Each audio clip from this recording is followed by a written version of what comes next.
I started playing guitar when I was 13. I got a guitar for Christmas. And I learned how to play by myself. And when I was 15, my family moved to California. And I started going to Hollywood and seeing all these bands and just hearing a lot of different music that I hadn't heard. And I just started thinking, I want to be in a band. Used to be the troublemaker. After the Runaways broke up, nobody wanted to touch me. I don't know if it was the way I looked, my reputation in the band. So many people said, lose the guitar, change the style. To me, that's very sexist and quite misogynistic.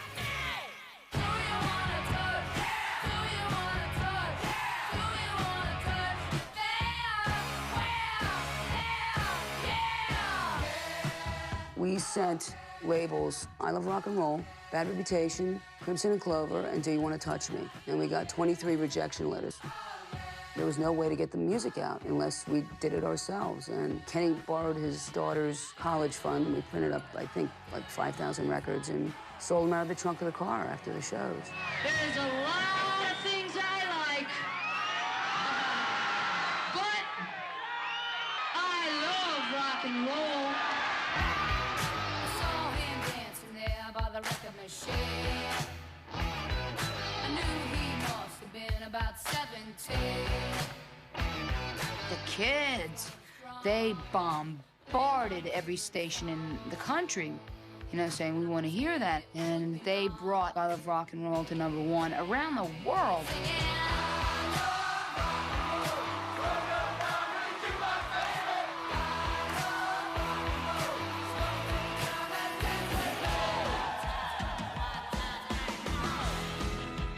Whether you're female or male, that has nothing to do with whether or not you can play music. I mean, girls play cello and violins in symphony orchestras, so why can't a girl play a guitar?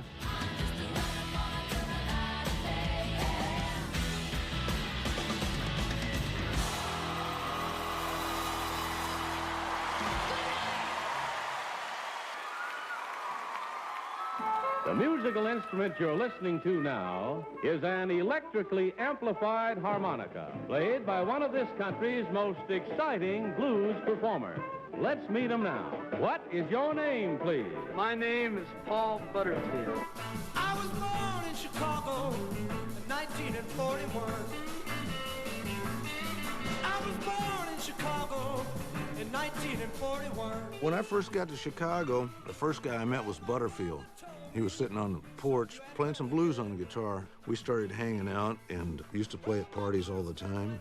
Butterfield, he started to be a regular at that Blue Flame. Meanwhile, there's this thriving, fantastic blues scene in Chicago. Muddy Waters, Howlin' Wolf, Jimmy Reed, Sonny Boy Williamson, Elmo James. Wolf used to introduce me, used to say, I got some white friends from the suburbs down here tonight. When we got ready to make the record, Elektra brought in Bloomfield and Naphthaliin to fill out the sound.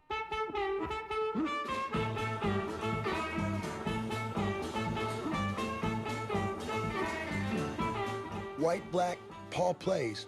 He'd walk in a place, and little Walter Jr. Wells would put down the harmonicas. Butter was a great harmonica player, and Elvin, he was great. They were one of the greatest blues bands I had ever seen before, but Michael, shit, man.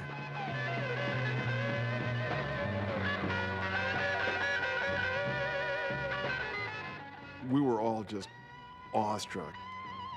The impact that the Butterfield Blues Band had on me, it literally changed my life enough to like really say, this is what I want to do and want to be for the rest of my life. The impact of the Butterfield Blues Band's records, especially the first 2 albums, was to introduce a lot of predominantly young white listeners to an area of music that in many cases they had been totally unaware of. I just felt real lucky to be in that band because Bloomers was so good, Butterfield was so good. Sam and Jerome were experienced guys who'd been with Howlin' Wolf. They brought the real authentic flavor and feel of the rhythm section to the band, and it was a hell of a combination. From the first album to the second album, Butterfield Blues Band was experimenting. By the time East West came out, it was like another band. When you have these blues, I can play blues, you know, and I can feel it in a way. Butterfield's something else. There's no white bullshit with Butterfield. If he was green, it wouldn't make any difference. If he was a planaria, a tuna fish sandwich, Butterfield would be into the blues.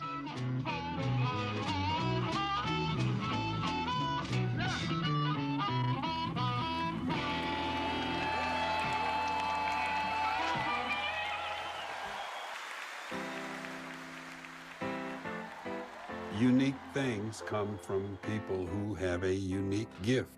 It comes from someplace else. You're just a conduit. That's why they call it a gift. Lean on me when you're not strong, and I'll be your friend. I would like to say something that hasn't been said so much. I would like to just be like for real for a change. Just call on me, brother, when you need a hand. I'm from Slab Fork, West Virginia. There's nothing there much except old coal mines. Grandma's hands clapped in church on Sunday morning. Growing up, mostly I was interested in getting away from where I grew up, you know. Talking about a Harlem. When I got out of the Navy in 1965, I had never written any songs. I didn't really know how to play anything. But I just decided it would be awfully nice to get in the music business. So I just thought, I'll take a chance. Honey, don't give your money to that lying, cheating man. The only songs that anybody laid on me was this rhythm and blues with the horns and the three chicks and the gold lame suit. And I wasn't really into that. Ain't no sunshine when she's gone. my first song was a hit song, and they gave me a Grammy. I know. Hey, I ought to leave the young thing alone, but ain't no sunshine when she's gone. Here I was. I had never been in the entertainment business before. All of a sudden, somebody says, go to work.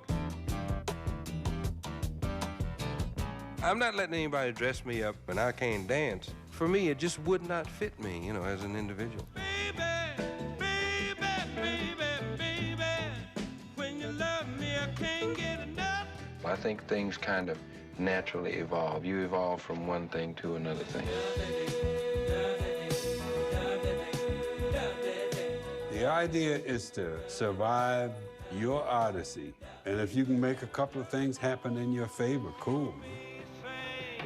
You're remembered for the things that made the most noise.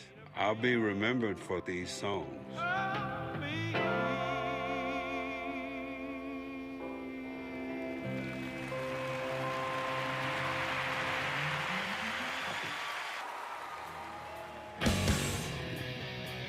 First, we were looked on as sort of like a bunch of silly kids.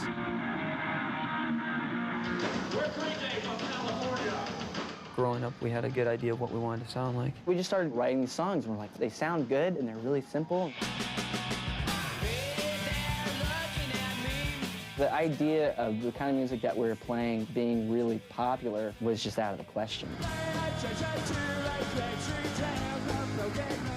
And then we ended up putting out Dookie. It's about like lack of sex, teenage agony, and being totally bored, you know, being a complete loser. And that's when things for me was like, wow, this is huge, you know, and this is not gonna stop.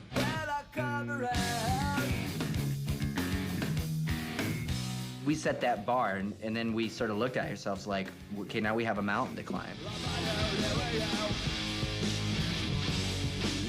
We want to, you know, go in different directions. I don't want to play like 3-chord punk forever.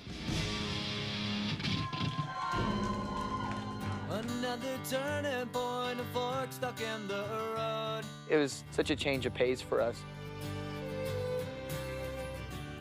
It's just trying to take that sort of power pop and kind of stretching it into places that are further than we've ever gone. I hope you had the time of your life. How can we segue one thing into the next? But that's what you have to do if you want to have any longevity.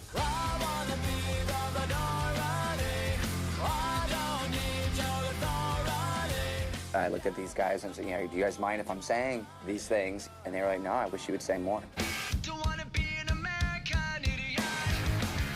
Any political song I've ever written has been about the state of confusion. Hey, can you hear the sound of the stereo? The subliminal mindfuck America. A lot of people are feeling a bit more disenfranchised or feeling a bit more isolated. They want something. They want to rally around something. I mean, what are you going to do? You're going to lay down and roll over and be safe, or are you going to stick your neck out and say what's supposed to be said?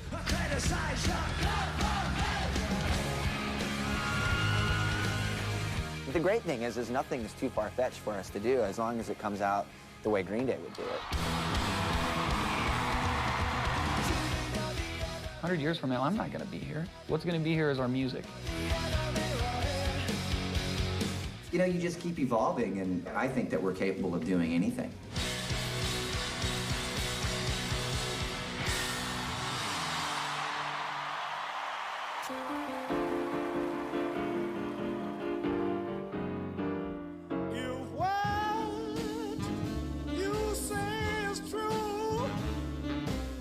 The Five Royales are recognized as one of the early architects of soul music. They began as the gospel group the Royal Sons, crossing over to rhythm and blues with a series of hit records including Think, Dedicated to the One I Love, Baby Don't Do It, and the boundary-pushing Laundromat Blues. My baby's got the best machine, the best washing machine in town. Back then, radio station wouldn't play that because it had raunchy lyrics. My baby got the best machine in town, and she can do it over and over. Those were raunchy words.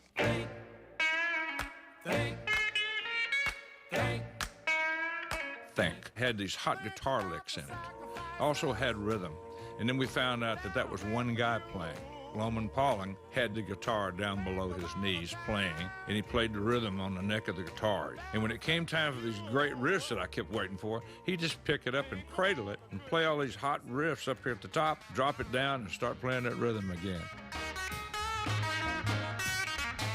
Loman had a different sound. He had a sound that I never heard before. Please, please, please, please.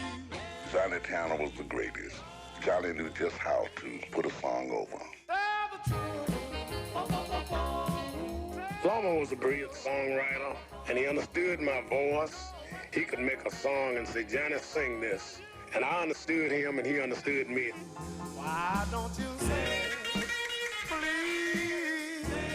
We toured with Jackie Wilson, Sam Cooke, Midnighters, Drifters, B.B. King, you name them, we were there. This is dedicated to the one I love. Despite their groundbreaking sound, the Five Royales never received the mainstream recognition they deserved.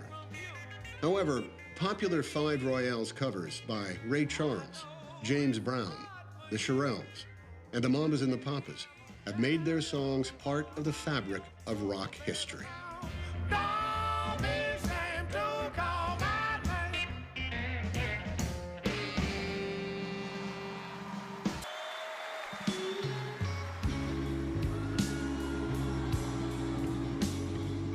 Texas blues is a feeling.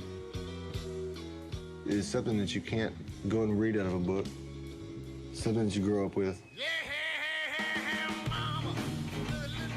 The first people that I really remember listening to, B.B. King, Albert King, Buddy Guy.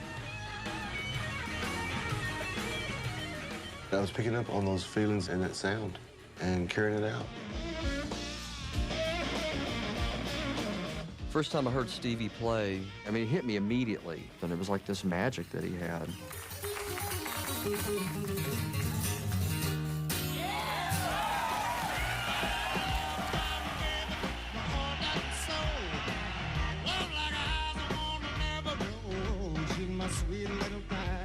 And you stop, say, oh my God, listen to this guy play. And he's young too. All those great blues guys had so much respect for him. It was incredible.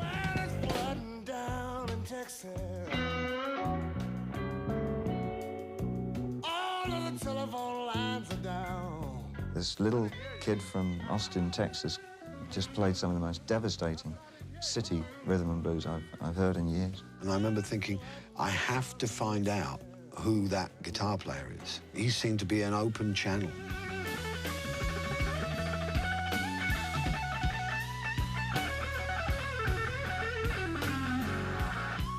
And it's like for every emotion he had some way to express that musically. It's just the way my life is. It's just not always gentle, you know? And that's the only way I know how to express myself, is to go from one extreme to the other and find the balance somewhere in between there.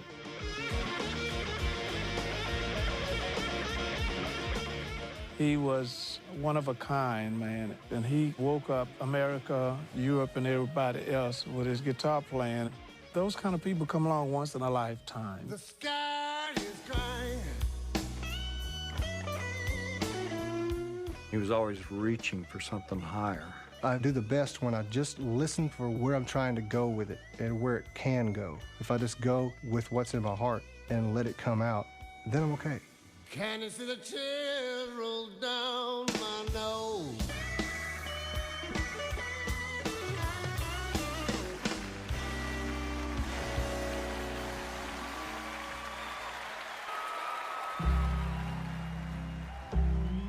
Why do you think your music is so popular, then? I didn't know it was popular. Holly came from Miami, FLA. I think of New York as my DNA. Hitchhiked away across USA. I have my parents' name as New York. Plucked her eyebrows on the way, shaved her legs, and then he was a she. She says, hey, babe, take a walk on the wild side. It goes on with you, goes on without you, but it has an effect on you, and it's shaping you always. Satellite of love, satellite of... When I left the Velvets and Andy and went out on my own, it was glam rock at that time and androgyny and polymorphic sex, all of these things. I was right in the middle of it. Just a perfect day. Problems all left alone. There's a melodious kind of enigmatic thing about him. There are so many doors that are closed on his life that you would quite like to unlock, but maybe wouldn't really. They're taking the children away because she was making it with sisters and brothers and everyone else. Raymond Chandler's always been a perfect example for me, along with Delmore Schwartz, of really American sensibilities coming out in writing. And what would happen if they went into the rock and roll format? That miserable, rotten slut. I was interested in communicating to people who were on the outside. I was writing about pain. Mama called me on the phone. She don't know what to do about that. He took an axe and he broke the table. Aren't you glad you're married? I have thought to make life easier for everybody would be refer to what I do as Lou Reed music.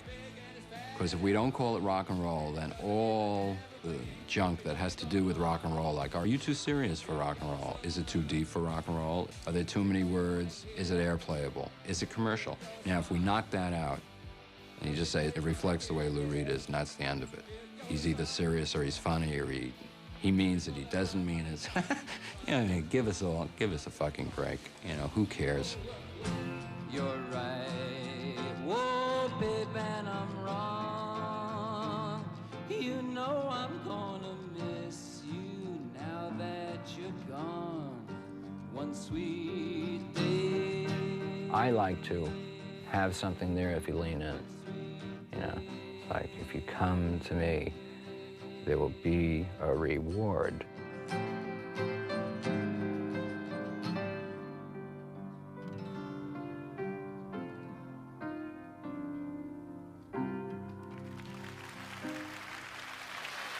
Wow, look at that.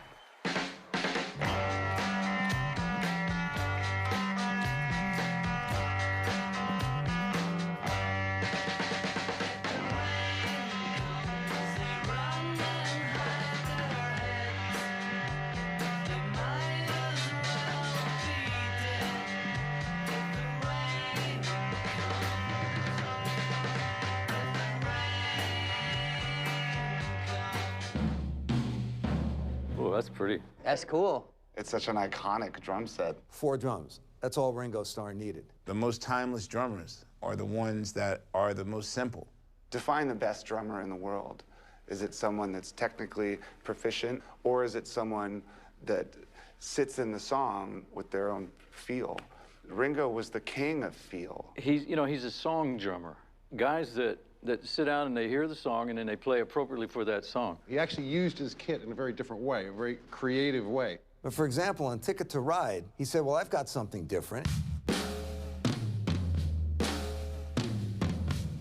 Really cool, very innovative. His fills are really fun and quirky to play. His left-handed, he'll come through like that. I've seen him do it, and it's like, okay. But he would lead with his left hand, which most right-handed drummers, when you go around the drums, you lead with your right hand. And there is a different sound to it, a different feel to it.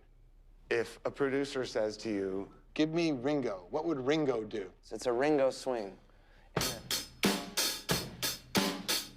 way he kind of washes the windshield on the hi-hats, man. I mean, it's a fucking Ringo thing. It's like a style of music.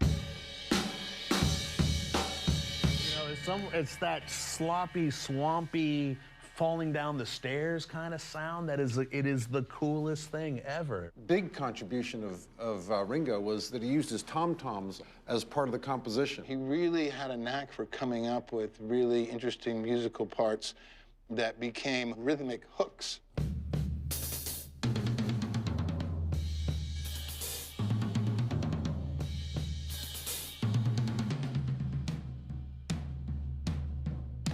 and just, I mean, honestly, if you're a drummer and you can do this and have people dancing, you're a fucking badass.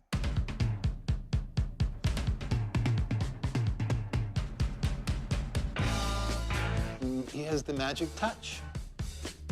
I wouldn't be a drummer without Ringo. That is the DNA of pretty much everything I do. You hear his drumming and you know exactly who it is. There are millions upon millions of us out there who not only were influenced, but wanted to be Ringo Starr. Ringo was the coolest one.